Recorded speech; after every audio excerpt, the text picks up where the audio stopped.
ben, les Algériens ils m'ont accueilli à bras ouverts.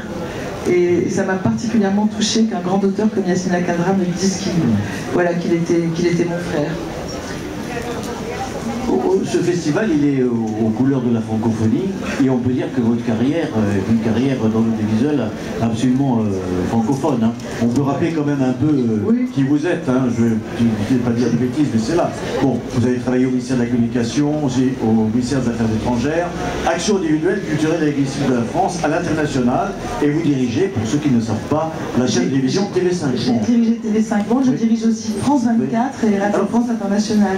C'est très compliqué. Je vais dire pourquoi j'en sais quelque chose, puisque moi j'étais à Radio Monte Carlo puis à la Sophirade, et que j'ai connu la Sophirade, cette officine très curieuse qui avait des antennes internationales, et c'est vrai qu'au niveau de la francophonie, aussi bien la littérature française s'exporte bien, aussi bien au niveau de l'audiovisuel, on a vraiment des difficultés à coordonner notre voix. Mais vous me permettrez de ne pas être d'accord avec vous. D'accord, bien sûr.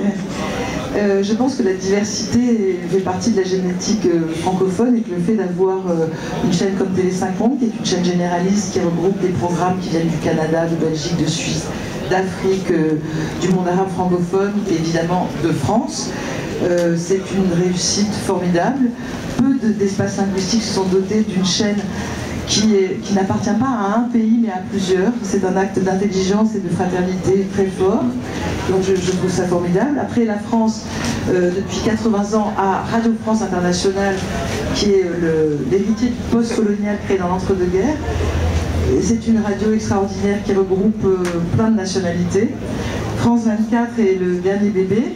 Et au total, moi, dans la tour de Babel que je dirige, et j'adore la tour de Babel, j'adore les tours de Babel parce que le mythe de la langue unique, c'est un mythe mortifère, donc vive le multilinguisme.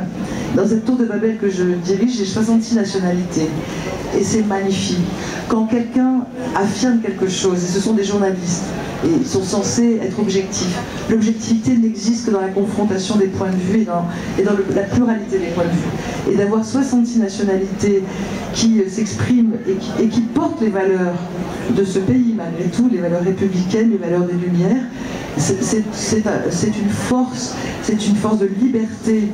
Et pour nos auditeurs et nos téléspectateurs, je pense qu'on leur donne la possibilité d'être vraiment des citoyens du monde, des citoyens d'un monde moderne, qui n'est pas cloisonné, nombriliste, arrogant, hégémonique, voilà. Ça, c'est la francophonie est un espace de liberté, c'est sûr. Oui. Donc ce que je voulais dire, c'est que France 24, TV5, c'est pas des produits un peu cannibales parfois? Non, la seule chose qui peut être un problème par rapport à la confrontation, ce sont les moyens financiers.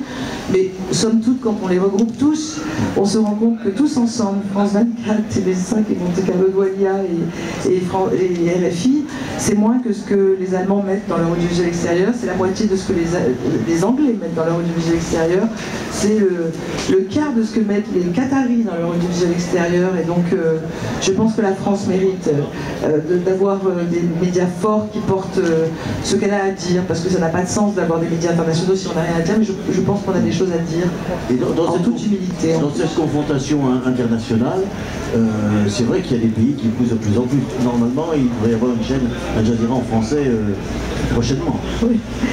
Oui, c'est bien. Moi, c'est un hommage à la langue française. Oui.